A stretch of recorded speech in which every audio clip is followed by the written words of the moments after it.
we talk about it in general, it would not be disrespectful to the people. There could be a bunch of terms that I sort of, just sort of wrangle it all together. I just want us to be able to speak in a bigger picture today. All right. Okay.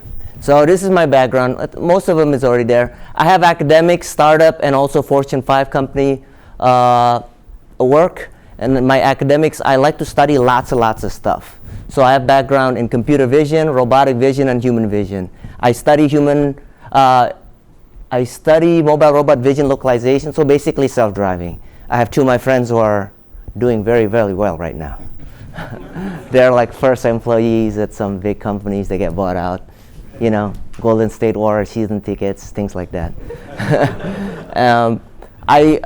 Me and my friends, we co-founded AIO Robotics. It's all-in-one robotics. We wanted to build a 3D printer that could be useful for everybody. My patent is in 3D photocopy. You put an object in, you get the same object out, basically 3D reconstruction and printing at the same time.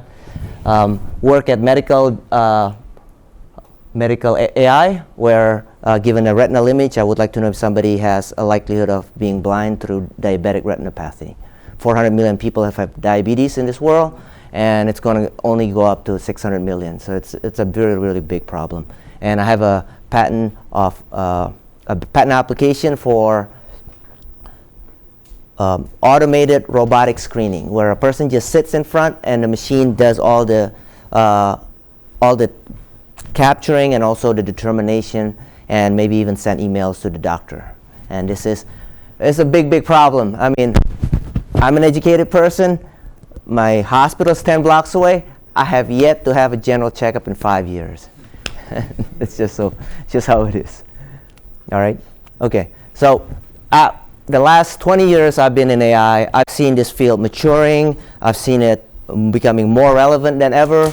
And also the pace to go from R&D to production is so fast. If you look at self-driving, there are two camps of people. There are the people who does not benefit from the $1 trillion market it's going to create, that keep saying, slow down, this needs to be a little bit more safer. And then there'll be the Elon Musk that says, I think we're ready in a year and a half, and let's just see what happens. But we'll focus on the computer vision, and then we'll do some related topics. Oh, I wish I clicked this button. All right. So the connection with data science, I feel like is that you get all these raw data from cameras or audio, and you try to get as deep an understanding of a particular individual as possible, right? If you have a surveillance camera, and then you check out how the person eats, what kind of energy the person have over time, things like that, that information is very hard to be done manually. You'd like to just be able to passively observe a person. And then, given that you have information from one person, I think data science will want to have information for, let's say, 10 million people, and then try to understand how the population works as one. Okay. And yeah, so the benefit of the raw data is that it's general purpose and it has richer source of information. You can then further process it to figure out what your target event is for your particular use case. It is less reliant on manual entry. You like that? And also it has, it's more natural in terms of how you take data and interaction with your customer. What's the bad thing about it? It is hard, yeah? A lot of money needs to happen, needs to come in. But I think, so data have much higher dimension, and it's massive, and some of them needs data annotation, so for machine learning purposes. The models are much more complex, which is the focus of our presentation. And the bottom one is really, really big, which is systems and infrastructure. I now work at Amazon Prime Video. I drive movie understanding.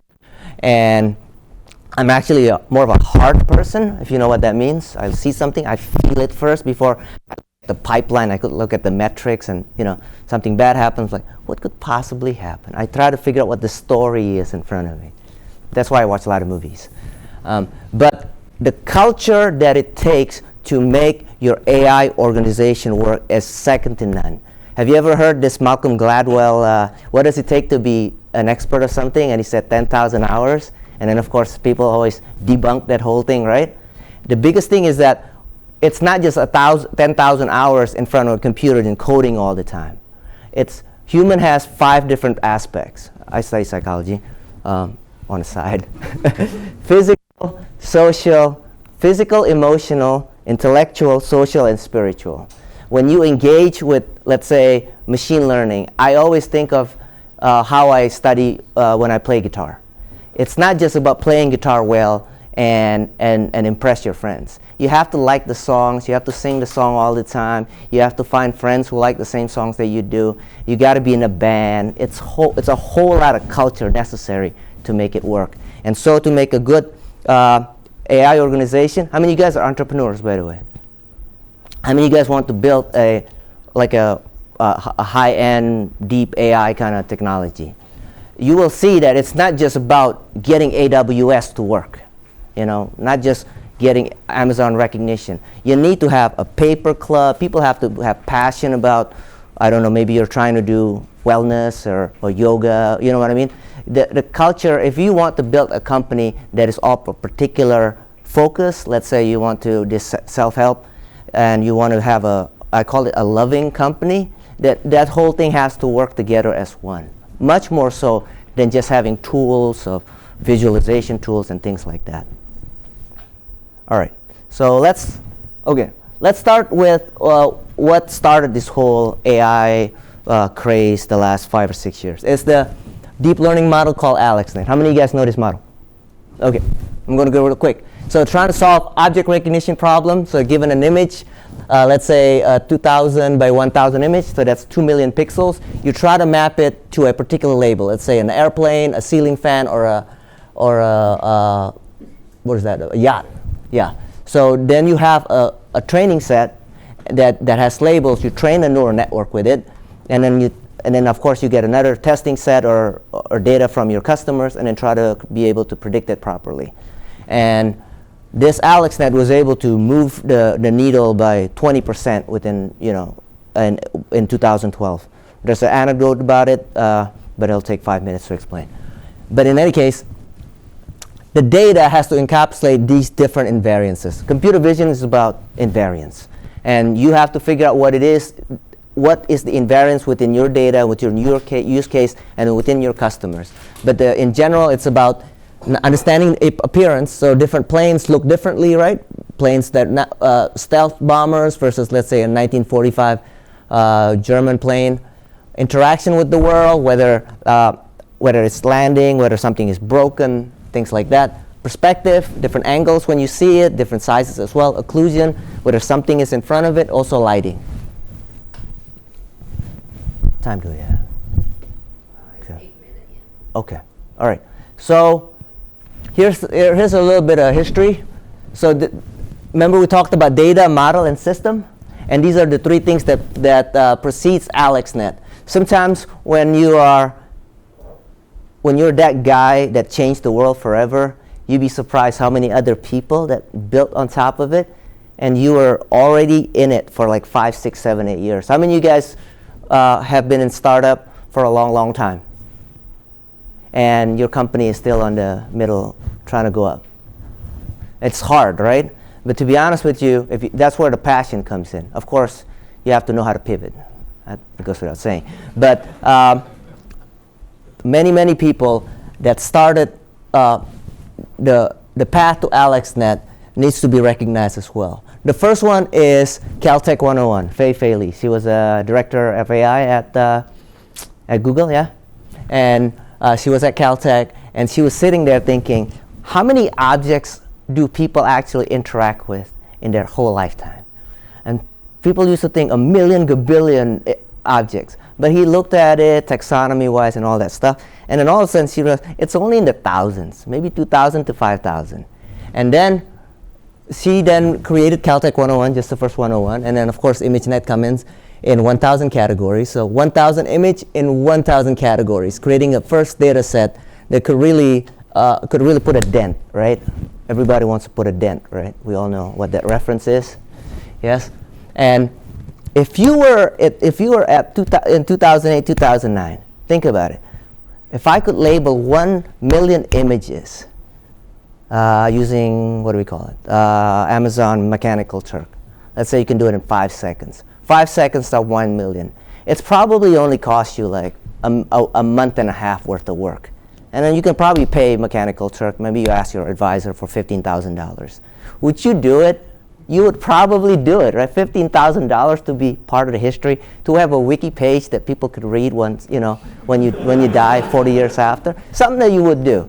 But that's the biggest thing about this, is that it just boggles my mind that people don't think like that, and because there's always stuff that goes around all the time, and every time I hear somebody say, "No, that's stupid," you have to think it through, and then you realize maybe just a little bit more effort could probably overcome that stuff. Of course, you have to be on point with everything.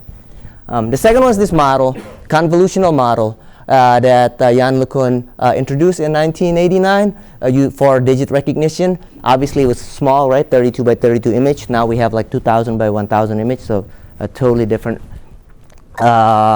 scale there. But what he did was combining the feature engineering portion and the classification portion all together, what they call an end-to-end learning.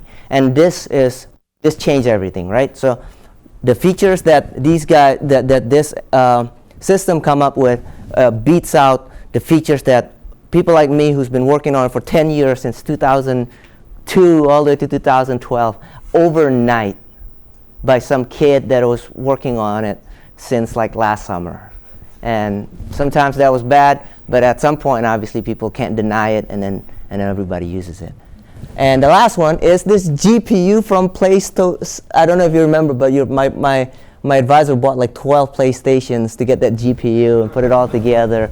But he did it for something else. But all these things are put together. You need the data, you need the model, you need the infrastructure. This guy's really good if you want to use, you want to start learning about convolutional network. Okay, but here's the big catch. In that the network at every one of the layers turns out to have this compositional way of extracting information. You start with all the edges, then a little bit of the texture, a more complex texture like all these honeycombs, and then it became proto-object as well, and then become a partial object. All because just having a label at the back end. And this is great because, to be honest with you, computer vision, this is only 5 level of composition. Imagine when you start having an image, then you start having I'm in the movie business, so image, then small groups of videos, frames, right? And then you have action recognition, then you have action relationship level, and then you have scene level, and then you have the movie level. And all that stuff, layers just goes blah, blah, blah, blah, blah, blah, blah, blah, blah. And who knows how many more years you need it. But that's like the big thing about computer vision, having understanding of what the compositions are and be able to learn at many different levels. Okay. So data different features that we have, almost overnight, be able to solve many difficult computer vision problems. I'm going to take a side note real quick here. If your use case is only about getting a picture and knowing whether like a Coca-Cola logo in it, or you want to know, let's say, a celebrity face in it, don't do any research. Just get on any enterprise AI. It'll probably cost you less money that way, like Amazon recognition. You can use all the other big company stuff. All right. So, but in the end, complex algorithms, computer vision, robotics, natural language processing, it hinges on 2 things. Architecture, where you can get it from the paper, and then training, where you can get it from tribal knowledge. And so I also thought that because you have this deep learning, the deep learning way of doing things, the power shifted from hiring smart people to getting more data. For a long time, it has been like that, maybe the last 6-7 years. So big company hates having to rely on somebody, right? Because we quit all the time. People quit within 8 to 18 months, right? And you have to think both ways. Well, imagine if you're a billionaire and you have a superstar that you rely on, and all of a sudden he quits and go to the opposite team because they pay another $150,000. You don't like that. I mean, here, the data is very, very powerful. But obviously, there's an exploitation stage where all that data becomes very important. But now we are coming at the point, which is at 2019, where the algorithm is even more complicated. So now we become rock stars again. Literally, I could go across the street and say, oh, I can really do something, put a damage on the competition, and then negotiate, stuff like that. It's okay. You'd be surprised how many people makes money from you. All right, so this training portion is, if you learn anything from me, if you want to get into AI, you have to get the code, get it from GitHub, buy some GPU time and some whatever, or get a tensor book, and you have to train and train. And if you understand what that is, what the invariance is, what is the limitation of it, and then you understand how you could fit it to your use case, you could really have something. And I'll start talking about what I think is the second wave of AI, because to be honest, you probably want to catch that next one as opposed to be where we are right now. All right, so I'm going to skip that part.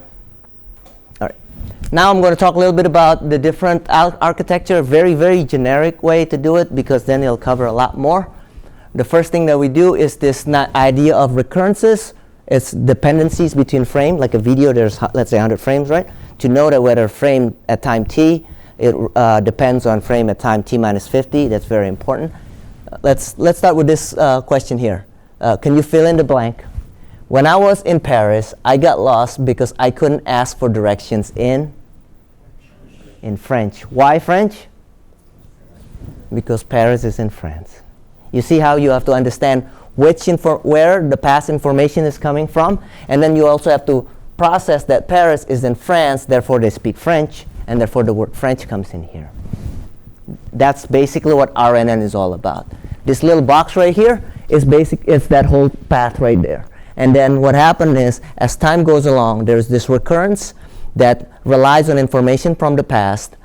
It needs to know which one to remember, which one to forget. Let's say, when I was in Paris, I got lost because I couldn't ask for directions in, and I don't know that the word Paris is there, and that's a city. Then I might latch on to the word lost. I thought maybe lost is a city or something like that. So that's the big thing. All right. Second thing is this idea where the original deep neural network starts from a big image, let's say 2,000 by 1,000, and then they collapse all the way to very few number of features, right? And what happened is that you lost a lot of locality.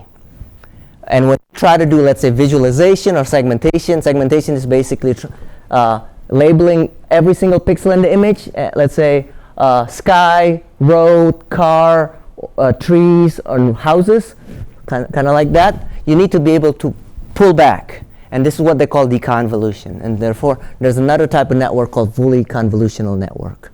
And as you can see, these are maps. I study neuroscience at Caltech, and basically, every single part of your brain is just maps. Different types of maps: social map, emotional map, physical map, location map, temporal map, and they relate at this level. Probably a little bit at the middle level as well, but quite a bit on this level, because we know how to get details quite a bit. All right.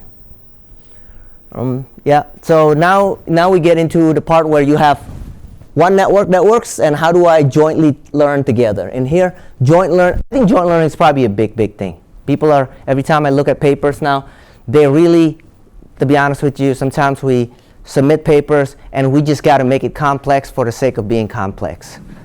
So they get accepted. But joint learning in this case is pretty useful. So you're trying to do semantic segmentation, people detection, as well as depth map. And you can see how they're somewhat related. So when you train it together, you actually get the benefit that the individual task actually has improved performance. All right. And the last one is the one that's always on the news, which is, again, generative adversarial network. How many of you guys have heard of fake news? Very good, right? And it's, yeah. Those guys that are on TV, they've been working on it for 5-6 years. So yeah, hope, to be honest, every one of us who's been in it for 20 years, we don't really have power.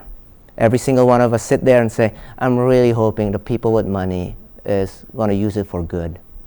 And it's a tough thing, right? The smart guy, the nerds, it's tough. Because the nerds don't go in to Silicon Valley, have enough understanding how to make good presentation. They just love to code. And it'd be nice, that's why I think you have to have a bigger understanding of what your technology is and how you can influence people in a good way, and understanding culture, people's skills, and things like that. And I learned it the hard way at Amazon, how the salesmen's are at the very top, and you really have to fight. So generative, let's go back. Yeah, the generator network is one part of it, and discriminator network is the other part. And it's a game theoretic system where one network is playing a game with the other. One game is given, you have all the data. Oh, by the way, the task is to be able to create a synthetic data out of a distribution. And this is actually, I think this can go a long way. And so the generator network either gives the discriminator network the original data or a make-believe data that they're creating online. Okay? And the discriminator network needs to figure out whether it's the real data or the synthetic data. And then they go back and forth. And then, of course, it'll stop when it'll go maybe 50% or some numbers like that, where the generator networks keeps on getting better in creating synthetic data, and discriminator network actually become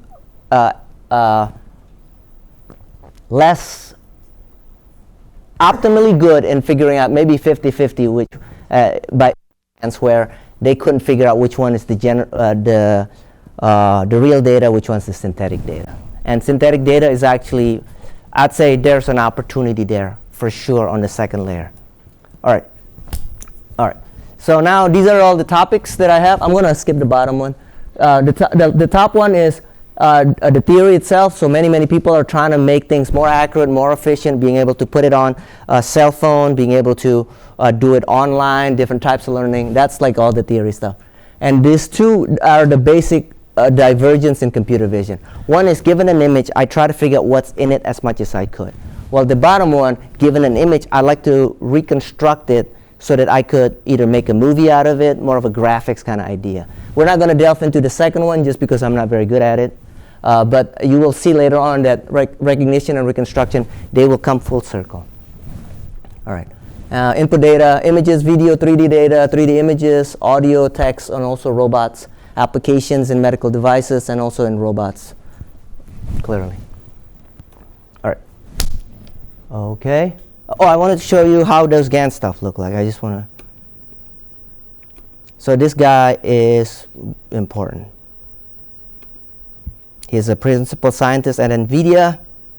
I just wanted to show you, it's been going very well, very fast. So beforehand, when you create data like synthetic data like this, it doesn't look very good. It's very blotchy. Oh, sorry about that. Oh, now we're in trouble a little bit.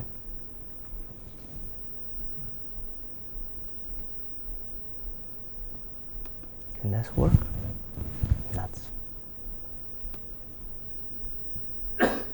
Oh, this one. Okay. Beforehand, these images are actually not very high resolution, but it's getting better and better and better. But there was a big problem in that when you put it into a GAN system, you can't really have control points where you want to say, like, I want to make it younger, I want to make it older, I want to make it blonde, I want to make it a particular race. And now this guy has been able to do it, I think not too directly, but pretty straightforward. So you can change styles in a different way. So now you would be able to say, like, you know, have you ever seen those Barack Obama videos and you can say anything? You can make them to say a particular thing as opposed to just sort of random gibberish. And yeah, so it's something. 15 minutes? 5 minutes. Oh, my fault. I talk too fast, slow. All right. Oh, sorry about that. Okay. All right. So the theory, let me go to the theory. There's this thing called graph neural network, where not just a very simple image in and then label out, you also can model relationship. There has been this very tough way of being able to integrate a neural network with, let's say, more of a Bayesian technique, where you can have relationship, you can have very, what do we call it? What's the right word? You can specify things, right? Neural networks are very black box. You put it in, you don't really know what comes out. But in here, because people, if your people's lives on it, you'd like to be able to use Bayesian technique. And putting it all together is very difficult. Graph neural network is one way to be able to do it a little bit better. I think this side right here, the second one, is where you could really put a lot of dent. I think right now what happened is there's so much data, and you need so much data, and the training is really, really slow. Many people have been trying to be able to train with very small number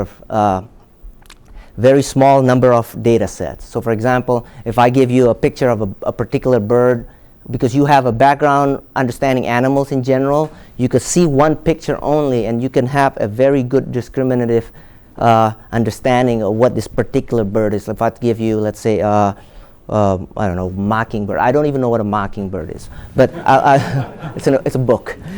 You look at it and you're like, okay, I can understand what would be considered very different than, let's say, my general understanding what a bird is.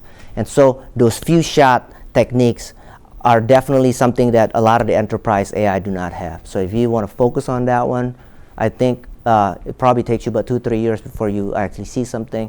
That's why passion is very important. I'm going to skip these next couple of ones, but these are basically technique where you're trying to make the network as small as possible to be able to squeeze into a cell phone and all this other stuff. Oh, by the way, I have all the papers here, and obviously you can email me. All right, for recognition, there's two different things, right? The images and the video. And the images right now, it's a lot more focused, a lot more detailed. If you look at these, all the pixels have to be labeled, but also different people here are not segmented as one, but different people. And then you also have this 3D segmentation where every pixel of the clothing is actually mapped to a big net. I think what my friends at Facebook are trying to do is they want to do this changing clothes, but they want to do it really, really well. So every pixel has to be mapped properly, and then you get the actual clothes. 2-3 minutes? 2 minutes, okay. And then be able to do that. Yeah. Action recognition. Right now it's only in 80 action, and I just feel a little bit uncomfortable in the fact that there is like 20 to 25% of the people are working on it, and a lot of them are basically coming back to the Google and the Facebooks. And so I think the problem is so difficult that I would not necessarily steer away from it, but you need to make sure that you don't want to solve the whole general problem. These big companies, they want to rule the world. They want to do everything. I think if you just find yourself in a niche of, let's say, $200 million, $300 million market, I think you'd be successful there. All right. And there's this last one of re-identification. I'll show you the pictures real quick. Basically, surveillance camera all over the place, trying to figure out whether that person has been there today, yesterday, the next day, and then try to figure out whether that's a bad guy or not. A lot of countries like that kind of stuff. Yeah. All right. The next one is this one. Sorry. Visual sequential answering is basically when you have a data of like an image as well as text. You want to be able to write the caption automatically, or if somebody asks a question, how many people are playing frisbee at the park? Given the picture, you try to figure out what that is. So that would be one. And then there's this thing called visual dialogue. I'm not sure what this does, but basically you have two networks that actually talk to each other. I think it's like automated FAQ or something like that, but people are working on that. And video and audio, this actually is very early. So if I see a picture and then an audio of, let's say, the bell ringing, you want to be able to say, oh, that's the bell ringing. So the audio and video event put together is something that's still very, very new. There's this thing called video diarization where, when you go to a meeting, somebody has to write stuff down, right? They want to be able to do it automatically. And a lot of people are working on it. You know, they're going to try to sell it to Skype, stuff like that. All right, last, it's -1 or 0. Yeah, okay. So you can use the next time for QA or continue. Yeah, I got three more steps.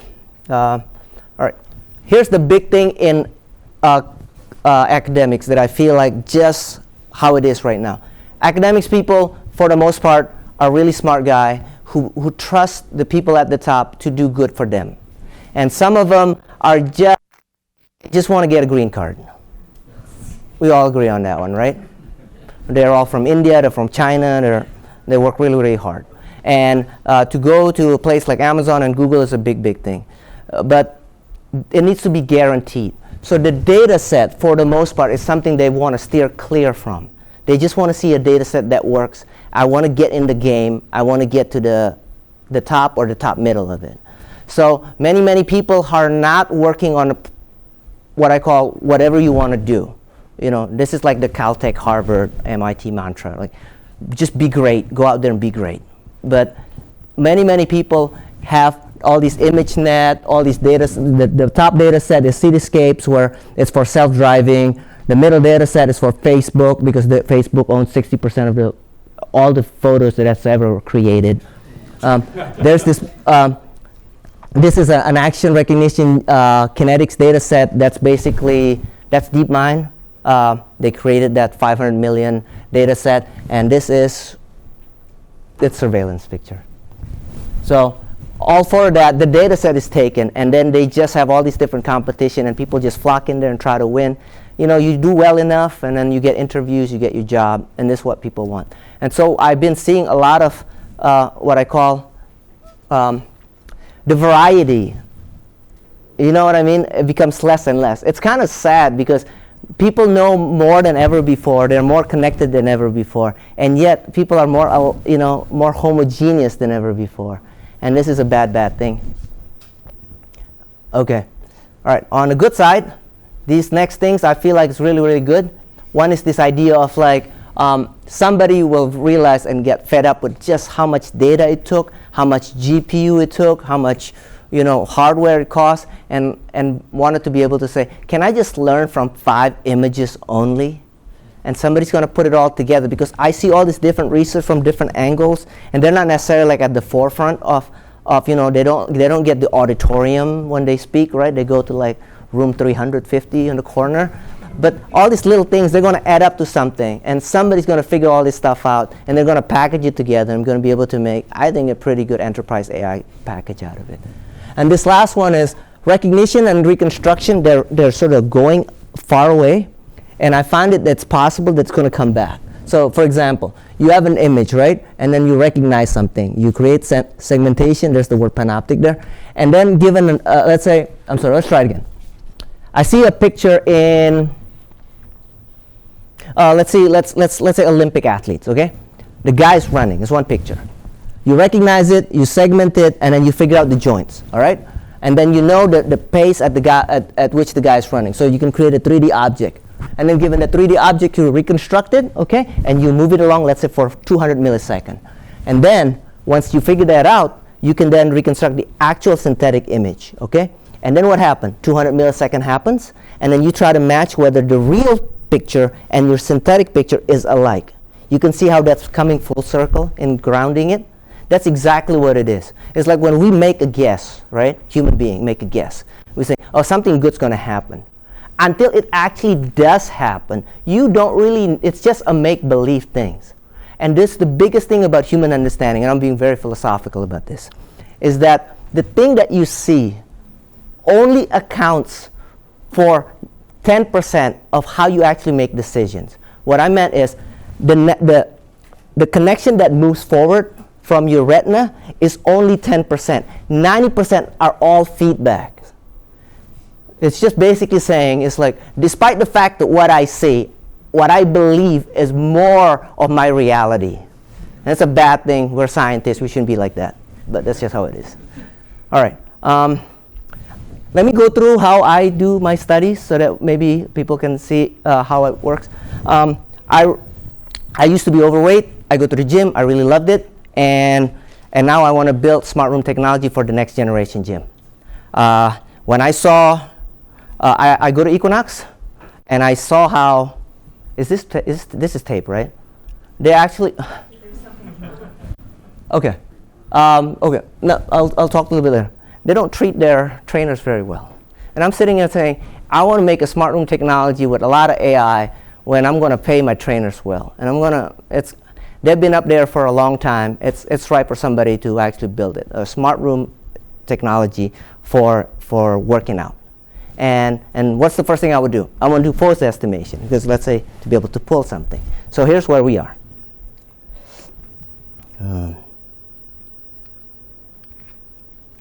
Yeah, this one.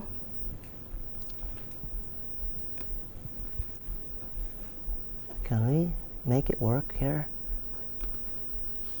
Okay. The papers that I give you, you find some keyword like pose estimation. What's the first thing you do? You Google it. And then you go through this stuff. And nowadays, there are so many great guys out there that just like write all the 2009 Guide to Human Pose Estimation. Just by scrolling through this with all the models and all the papers, he puts lots of papers. Let's go to this. So this is the 2D one. I'm not going to tell you too much about what the difference between 2D and 3D pose estimation. But every one of them has, why? Okay, here. Get the paper, explain the paper in a simple way. Get the actual code. You click on it, you'll get the stuff. But this is like the first thing you do. You go find a blog, you read some of the paper. There's this thing called paper with code. Obviously, I hope everybody knows how to use Anaconda and set up IntelliJ, and maybe if you need a GPU, you buy a really nice 2080 Ti at 2,500, and try not to eat out for like a couple of months. and then you see your code, and then you try it, right? And then see if it works or not. There's two different, for pose estimation, in the end it comes down to these two guys. One is open pose, the other one is dense pose. And do I have it? Yeah, I have it here. I'm sorry that I'm taking so much time here. But open pose is, they want to do it like this. Okay, they want to just get the joint. While the Facebook guys, they want to be able to map every pixel. I found out that for myself in particular, these two stuff are actually not all that important, because what happened is mapping joints are not necessarily what I want. Because every time I talk to my trainer, like let's say I want to get a bigger back, right? You don't just pull. He wants you to squeeze hard, because by squeezing hard, you're actually engaging also your forearms, and then you want to come in, and you want to come in this trajectory, like this. And then I found out you can't really do that with these pixels. You can't really do that with the joint. But I found something kind of cool that I love this problem so much that even if you guys steal my idea, it'll be okay. What I meant is I think preventative medicine has been so undervalued. People just wait for it. All our medical approach is, once somebody gets into the hospital, what are we going to do with it? It's just too late. And I know also, I go to the gym, and half of these guys go to the gym way too much. I wish the people that needs to be in the gym are not in the gym, and that's just the fact.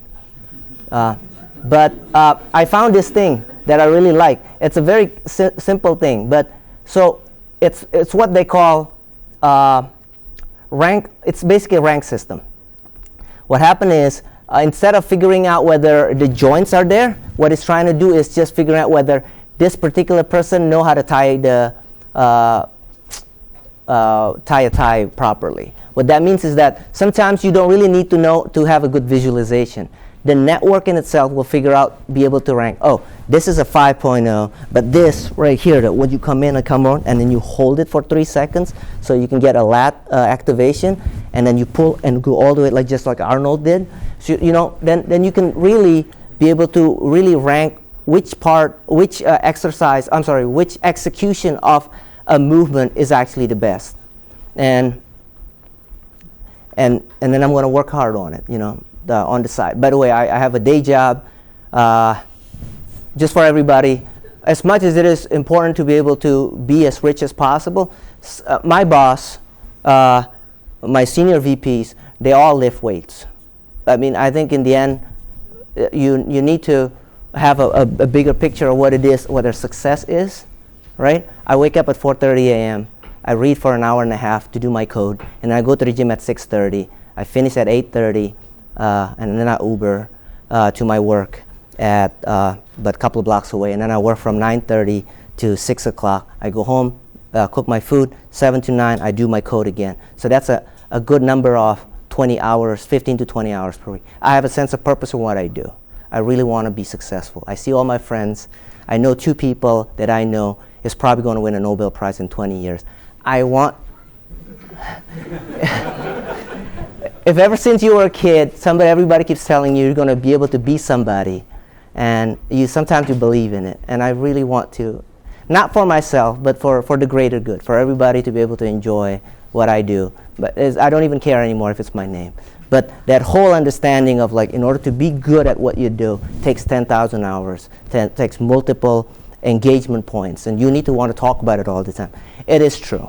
And I hope you get inspired by this, but whatever problem you solve, here's what I would say. If your motivation is greater than yourself, that means you want to be rich and all this kind of stuff, you will do greater things that you think is possible. Because even if you fail, you said, I did some good, somebody's going to pick it up and going to continue. And that I know for sure, lots of people hold on to the very end of their failed.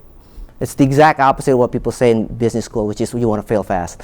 But they try so hard because they love each other so much, their partners and stuff. And then they catch a break at the very, very end.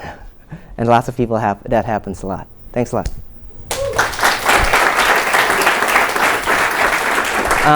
You guys can come talk to me if you need to. I'm sorry I didn't do any question and answer.